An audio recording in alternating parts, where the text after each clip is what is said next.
It is a journey through the Bible with Mukhwana Isaac. Like, comment, share, and subscribe. Steady progress. Yesterday, we saw Jesus curing a man's withered hand.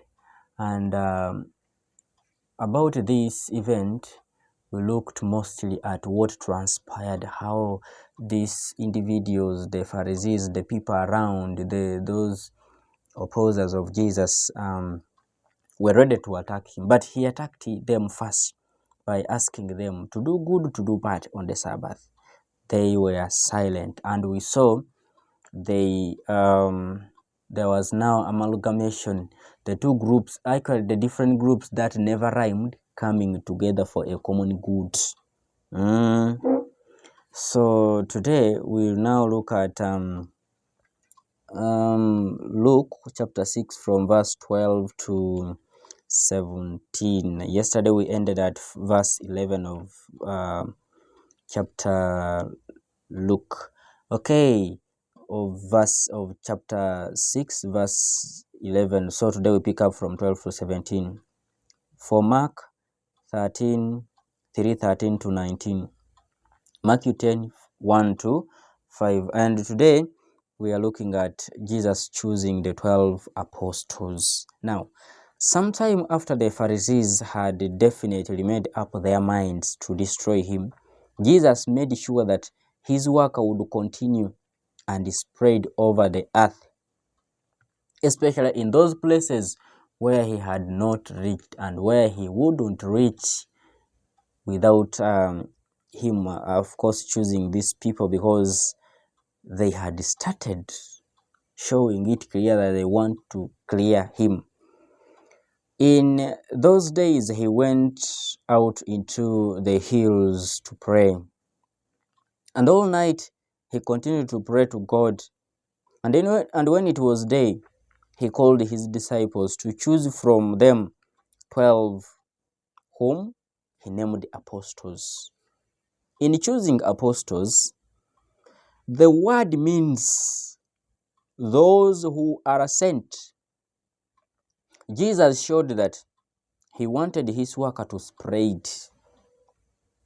He chose them to preach his message of the kingdom to those to whom he himself would not personally go. The fact that after Judas Iscariot's death, the apostles chose another to be the 12th apostle shows Jesus' intention. For in this way, his kingdom is shown to be the fulfillment of the promise of God's blessings to the 12 tribes of Israel. Yes. And so at the end of this,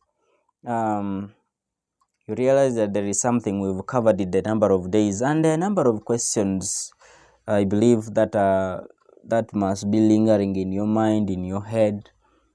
I want to leave you with a few. How do the relationship between Jesus and his first disciples and his behavior at the wedding feast at Cana enlighten us to his feeling and reactions as a human being?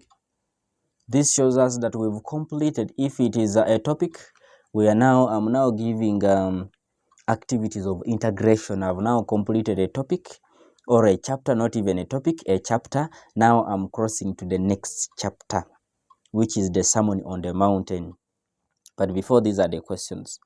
Could it not be truthfully said that what surprised Jesus at Cana and caused him to work the miracle was that in Mary's statements, he recognized the command, of his father telling him to begin his work? Another question: what effect had this miracle on Jesus' first disciple? So there are so many questions. I don't know if I may not really give all of them. Why did Jesus work miracles? Yes, one by one. Let's do this answering in what? In the chats, the comment section. What was the significance of Jesus' reading the passage of Isaiah in the synagogue at Nazareth. Jesus did wonderful things, yet he did not want the devils to proclaim his divinity right from the beginning of his ministry. Why? You've been listening to me. Yes. Why that?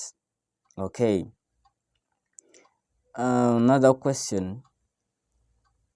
What conclusions for suspiciously immoral modern ways of living and those who practice them can we draw from Christ's call of Matthew and his relationship in general with the sinners? Did Christ simply want to start a new religion?